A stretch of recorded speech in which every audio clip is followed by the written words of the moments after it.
kind of just jumped into this, didn't I? Ah, crud. Alright, well, hello everybody. um, so for today, we are just going to try to do a quick brief video. I'm cutting my own time and basically making it harder for me to get ready for church. But I kind of wanted to get this off my head so I could finally just let this thought pattern trend just kind of go to sleep for a minute and I can focus on other things because I got tests to worry about. I wanted to talk about the idea of wealth and another concept of wealth that I was able to flesh out with some friends the other day that I think is important when we're talking about the gospel and the worth of the Bible. So as you guys can tell, we have 195 countries. Now, if through Israel we got the gospel, that means there's at least the potential of having 159 interpretations of the gospel message that then could be subdivided into the various different counties or subdivision of territories that make up a population center. Human capital is the source of all renewable resources and non-renewable resources, in that in order to get oil, we need human labor in order to go and mine whatever we need to mine, or draw up whatever resource we need. That process requires human capital, which is or human labor, which is generated by human capital. Human capital would be people who are qualified to do things for others, to provide services. um, Labor would be people who are capable of doing a service in order to produce a good. Along that train of thought, tracing it backwards, we are trying to get to the concept of the greatest currency is the human interpretation of reality, human autonomy. So, how human beings direct their actions. That is the greatest resource that anybody can harness. And this is why slavery is both insidious, but also it's the most ingenious way of harnessing human capital to its fullest potential, because you can literally deny the person the ability to utilize autonomy to produce whatever they want to produce, learn whatever skill they wish to learn, or do whatever they wish to do that could otherwise reduce your ability to produce this specific effect. So they would use slaves to mine resources they couldn't mine themselves, in the sense of it's extremely dangerous, extremely remote, or they just generally wanted to utilize a different resource so that they can then micromanage and then start to innovate into specific civilization-based technologies. So, case in point, the Mayas, the Aztecs, the production of the ziggurat systems in South America, a lot of that was produced through human autonomy being controlled, and thus controlling the human capital and the human labor to produce what we see now in Honorize now as a national icon of South America, which is kind of demented if you really think about it. But I mean, again, we're tearing down statues in America. Nobody's talking about destroying, the ziggurat. Spanish could have done it too. Think about it. Think about how angry everybody would be. The Native Americans had their temples destroyed, and it's like, but the temple was created through human sacrifice and slavery. And literally, most of the Native Americans who live in North America did so because they were escaping an empire to the north and several empires to the south. They just wanted to be free. So America's been a land of people who just don't want to be ruled by oligarchies for a long time. But that's a whole side tangent. The point of this conversation, though, again, trying to be concise, is that human labor and human capital is produced for human autonomy, and how we direct it and shape it. We do that through laws, through education systems, and through different incentives and privileges that we provide different people within different locales to produce different things. Even if that effect or the thing that we're trying to produce is, quote unquote, peacefulness within a population. The idea is that how we shape human beings to use themselves, or human sovereignty, individual sovereignty, and collective sovereignty, how that is shaped is the most important resource among all resources. It directs warfare, it directs the economy, it directs everything down to religious inclinations and trends. Um, to understand this has been the crux of the last 2 centuries of scientific investigation into psychology and philosophy, and application of that into sociology, and how it's affected most of our civilization, especially with the removal of variable factors, and the replacement of those variable factors, like the use of the gospel or the use of social norms that would be considered now um, part of quote unquote white culture, a lot of those were actually variables that were meant to keep the different levels of indoctrination that our system naturally needs to produce within the human population that it's controlling in order to survive. It would basically neuter its ability or make it impotent in a sense, so that even though the state could technically control our autonomy, we still had freedom in how we shaped our perception of autonomy and how we perceived our way of contributing to society at large by removing the linchpin of our society in terms of how we interpreted ourselves in the grander narrative of humanity and shifting to a new model. We have fundamentally changed how we utilize human autonomy, and thus we produce the effects that we see all around us, whether it's the right or the left. All of them are affected by this manipulation by those who have controlled our system collectively towards this end. It's not so much that it's any one particular group, members of this particular group, though we do live quite a long time, and having 40 years to shape 4 generations of humans actually is a huge effect. I mean, again, how much have the Rockefellers shaped human history just by controlling the means of production and the means of economic trade? That's huge. And again, this is concise. I'm trying to, get a lot out before we rush off to church because I've literally am giving myself like 15 minutes. But the general gist of what I'm trying to get at is that human capital is important, and that oftentimes when we talk about the wealth of nations and all of these different things, we don't realize that even though there is a personal currency that is generated in each locality, individualistic in a sense, there is in a sense, a more important overarching currency of trade that enables trade between small groups or tribes. So let's say you have 5 tribes. Each 5 tribes would produce their own form of human capital, human currency, which would be produced by what the autonomous humans within collectively do. Going a layer ahead, if those 5 tribes wish to do trade, not just between one tribe or another, each one having their own unilateral plan of confederacy of tribes, that's where the term comes from, and what it defines is that there are several individual sovereignties that collaborate on an individual level. So when the 13 colonies originally were a confederacy under the Articles of Confederacy, they were still a democratic republic, but they were organizing themselves as separate confederacies that unilaterally met and formed a sovereign republic. This would be the process by which each state would have its own, in a sense, Washington, D.C., located in its capital. Then it would differentiate itself into auxiliary capitals that would then hold a lot of legislative authority over the counties and the different cities and distributions of people.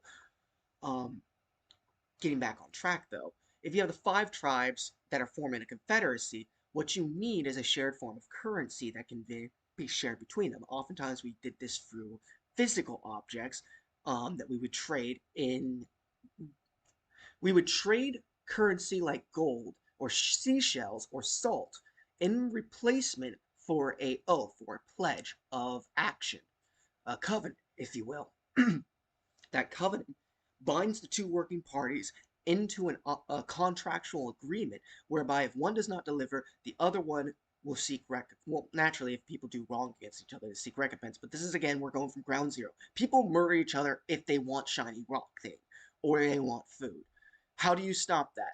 You create a system by which I only kill you if you prove to me that you lied to me about being able to hunt that deer and give it to me, and I, instead of hunting deer, decided to sit around and produce clothes for you. So because I'm producing clothes for you, I expect that because you're a better hunter, you and other hunters that are better will share food in return for textile goods, and I will organize the people who don't hunt to produce textiles. That's basically how trade begins and how a different tribes and different families will orient themselves to produce guilds, and these guilds would form greater networks of trade unions, and then you would build yourself up to a marketplace or a mercantile, the mercantile class within a marketplace. And the marketplace is designed specifically to reduce combat. The marketplaces that we have, the economy, the economic systems that we utilize in the West, at least, they're largely dependent upon the prevention of combat through reducing the need to use force to get across whatever it is, or to get the resources that you wish to acquire, or the goods that you wish to have, or to produce the goods that you wish to produce. I mean, again, in order for America to produce technology, we would have to go to other countries and either beat them into submission to take the goods, colonialism, or we can purchase them out, techno-colonialism. Basically, the idea that we use our technological advancements to then barter these increased technology provides innovation, or the innovation provides for better technology. Technology provides for better means to produce goods. So when you're bartering technology, you're basically leveraging techno-colonialism over a nation. This is the process by which I would say that the left is going to pivot and eventually try to deconstruct the advancements into things of alternative technologies and alternative tech that could possibly save lives, help advance technology, get us into space. This is why they would flip-flop on people like Elon Musk now that he is more openly quote-unquote conservative when he's really not. A lot of these things are reactionary habits that we have as a mass, and then as individuals we take them on because of the downward pressure of social norms and social expectations. And again, for those who talk all the time about how social constructions are evil and we should fight against them, these new social constructions are actually worse for society and more harsh for us to go through because they are very unrelenting, they're abstract, they're not grounded on a tangible reality or an observation of reality. And that's not saying that they're wrong inherently. There is value to abstraction, there is value to being outside the box and thinking. I mean, look at me, I'm trying to basically get across a concept of total wealth. But this is the concept of total wealth that the Bible is talking about most. So when we're talking about the idea of a man being wealthy, truly wealthy in the eyes of God, we're talking about a man who has the wealth of human capital on his side. It's not that the rich man is rich not in monetary means alone. You could be rich and poor because you don't know how to use your wealth. I mean, again, win the lottery. You don't have the human capital to properly utilize your lottery winnings. You end up poor within a year, and they've done studies where they've seen that that's the trend. Most of us who come off the streets into vast amounts of wealth do not know how to utilize human capital and human labor. And there's another term that we could probably use, which is how would I put this? You have human autonomy, which leads into human capital and human labor. But the reason why it leads to capital and labor production within a society is because of personal application. Again, you have currency that is being traded, but the currency is a representative of the end result. But the production of that end result oftentimes requires the accumulation of resources. So let's say in order to produce the textiles, I have to pluck a certain kind of herb. But on top of plucking a certain kind of herb, I also have to get a certain kind of clay and something like that to dye. Okay, well, I have all the people who aren't hunting. Let's say 100 people aren't hunting. Half of them are men, half of them are women. The women, I could send them up into the mountains. That could be perfectly plausible. Let's send them off into the mountains. But we also have a bunch of women who are also mostly mothers because we're a small tribe and we're living in the middle of freaking nowhere and we're cavemen.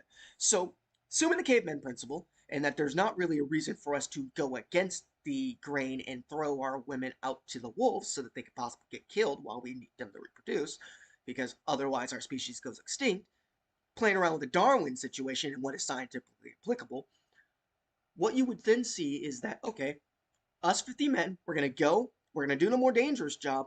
I'm going to trust a woman, a representative of my side of things, to handle that side of the textile production. We'll all then meet, we'll join together, and then we will go and produce textiles to then go trade so we can eat with the guys who go hunting. And the guys who are hunting, they're going and hunting deer. But does that mean that they can't hunt other animals and small game and other things? So maybe they're not oriented towards farming. That could be another tribe. Maybe they're not oriented towards, textile production, which is this other tribe on, that side. But these guys are great at hunting. Do they not teach their women how to hunt then? Why wouldn't they? So the gender roles would be changed, but they wouldn't be. because the women would be oriented towards hunting small game. They would be hunting game that does not put them and the children at risk of being murdered. And they would be still trained to know when they're being stalked by other animals, because there were saber-toothed lions back then. There were giant animals that would routinely demolish entire groups of humans because, hey, free food.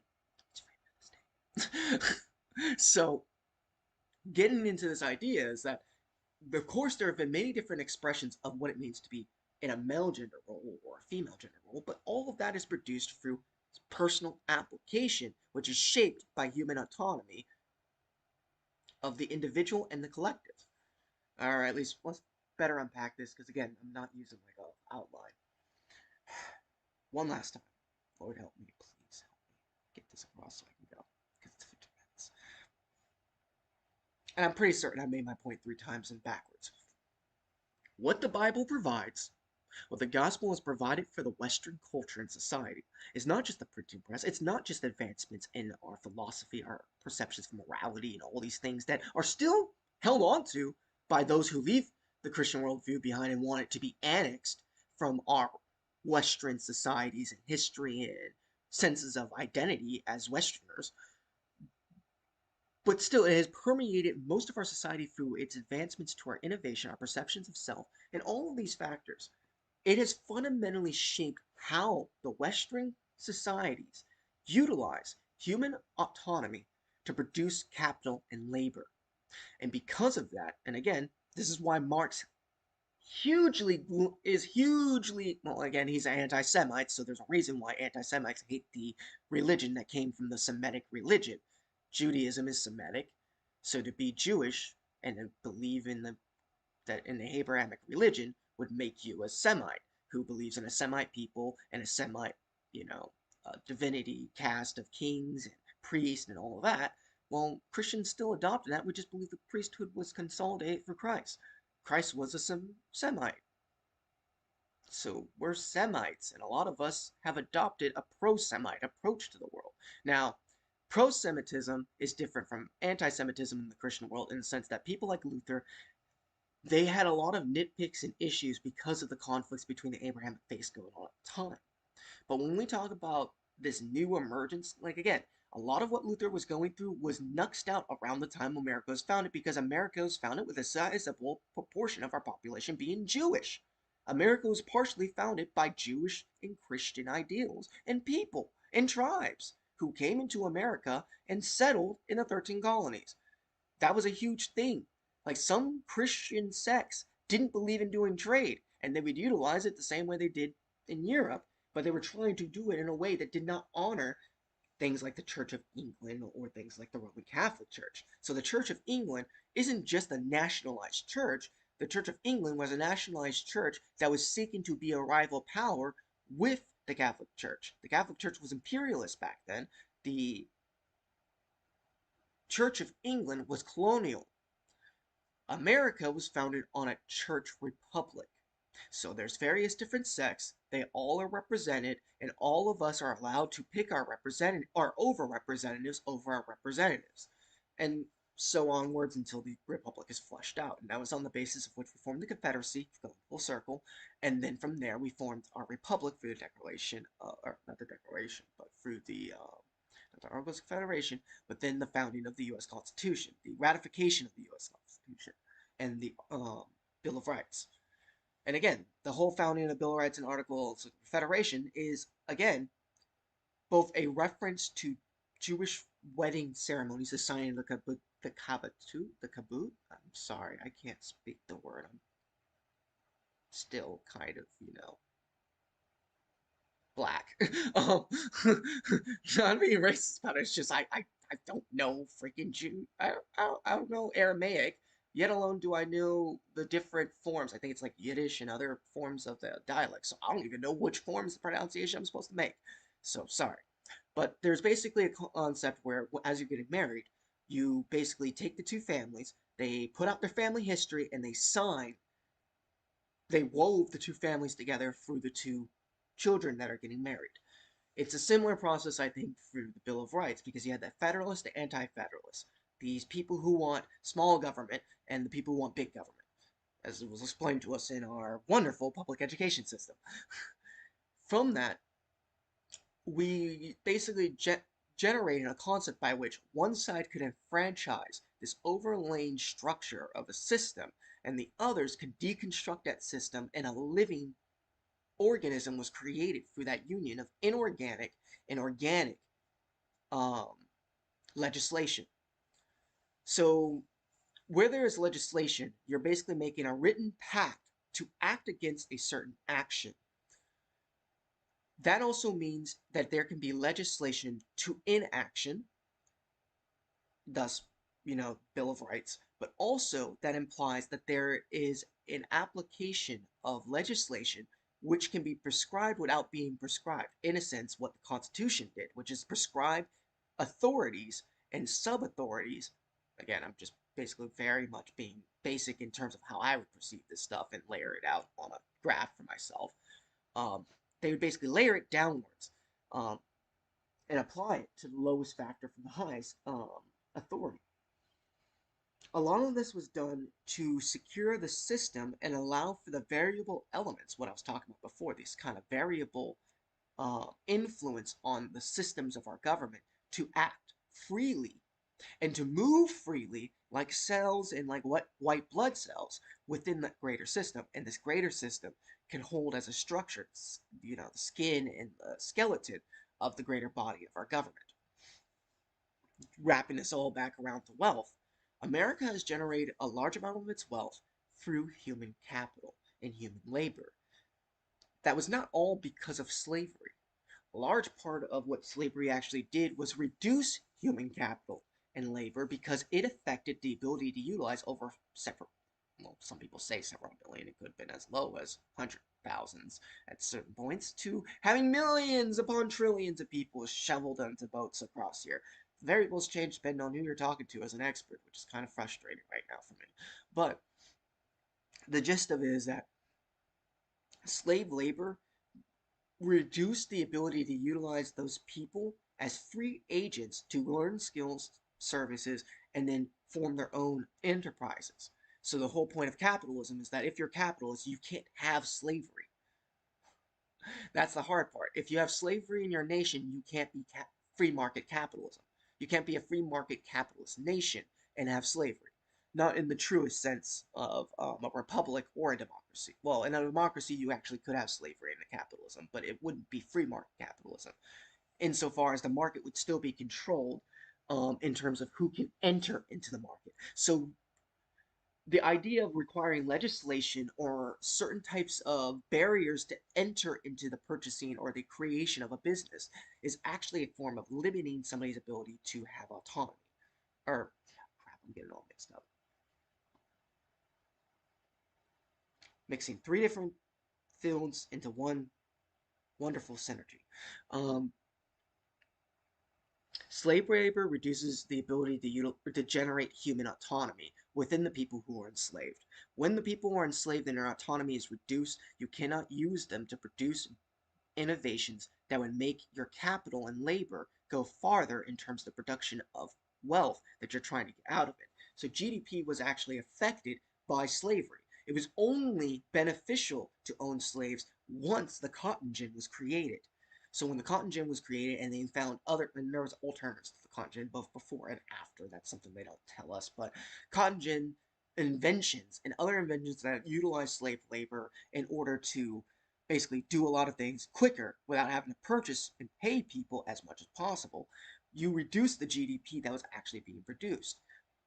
But you increased how much revenue we were able to retain. So through slavery, you can retain more earnings. And this is also something that can be achieved through automation or can be achieved through, well, post neo-slavery.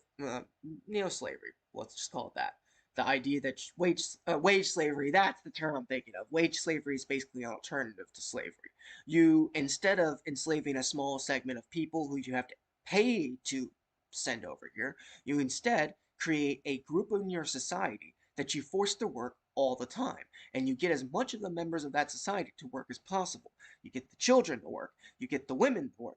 Get the men to work. And what did we see before we started actually using certain types of laws in order to reduce this form? Because again, we had slavery. So once we had slavery, we never had free market capitalism. That's the problem. The same argument you can make for Marxism is true for laissez-faire capitalism. There's never been a form of laissez-faire capitalism because there's always been a form of control over how people can do trade and barter and actually be able to make money. So if you can control how people make money, you don't have laissez-faire capitalism. That's the harsh reality of trying to apply that to Marxism. If you want to really just say capitalism doesn't work, then you have to say socialism doesn't work and we just need to come up with something completely different. Maybe the gospel. Going back, and also because it's almost time for me to take a shower and get moving, what the gospel provides is a way of shaping society. And my personal working issue here on the channel, at least things that I've been working on lately and things that I've been trying to figure out how best to explain or expand upon, relate to the idea that perhaps what we don't need is forced belief systems, but instead we want people to have philosophical outlooks that shape the perception of their potential depth of understanding of reality.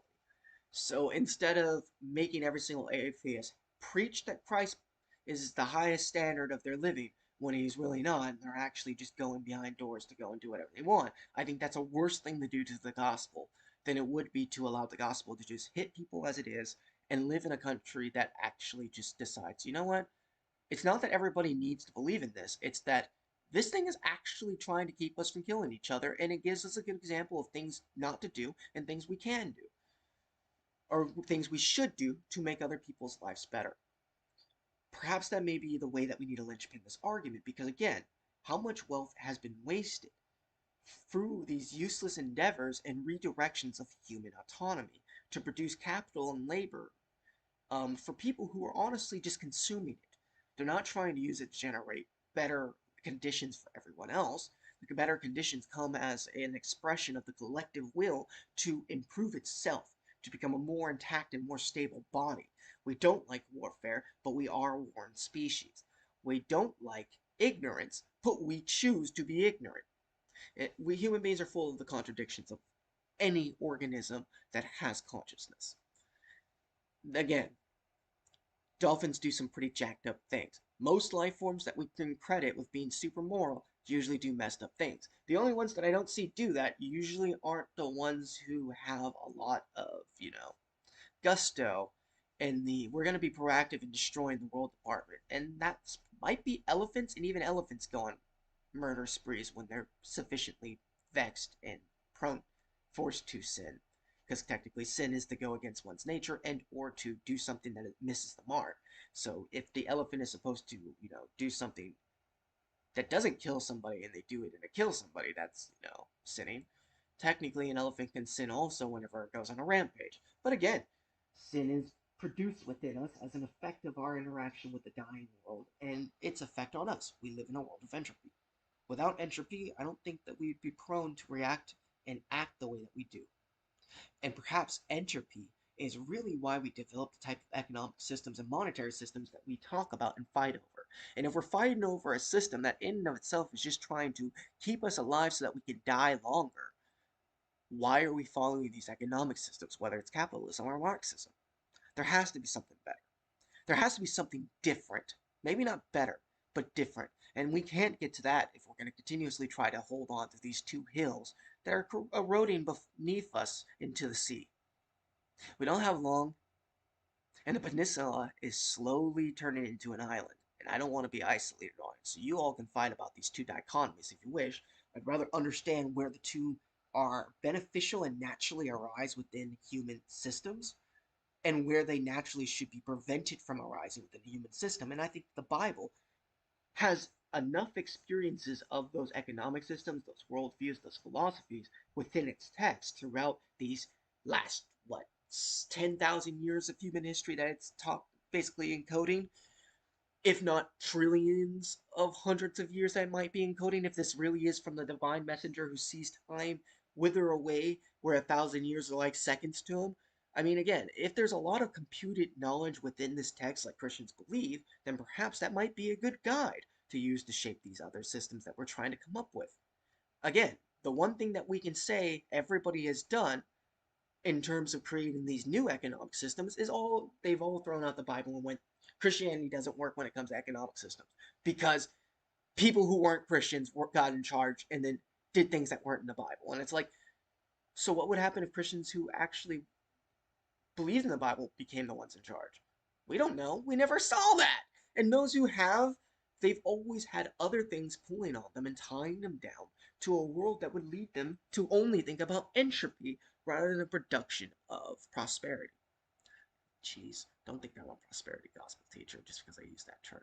But the idea of prosperity in the wealth sense, to produce human capital and labor, is to have prosperity in a nation. A nation is prosperous when people are willing to do things, to produce things, to make other people's lives better. So anyways, I'm leaving you guys with that. I need to get on with my life, and plus I kind of want to actually be on time for church. Let me get moving. See you guys. Oh shoot, I hit record.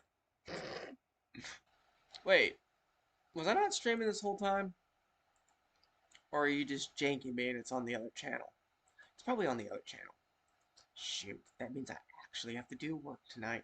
Darn it. Yeah, I'm pretty certain that I did it on the wrong one. Didn't I? Yeah, I probably did. Whatever. We'll see if it actually came out. If not, this was a good test run.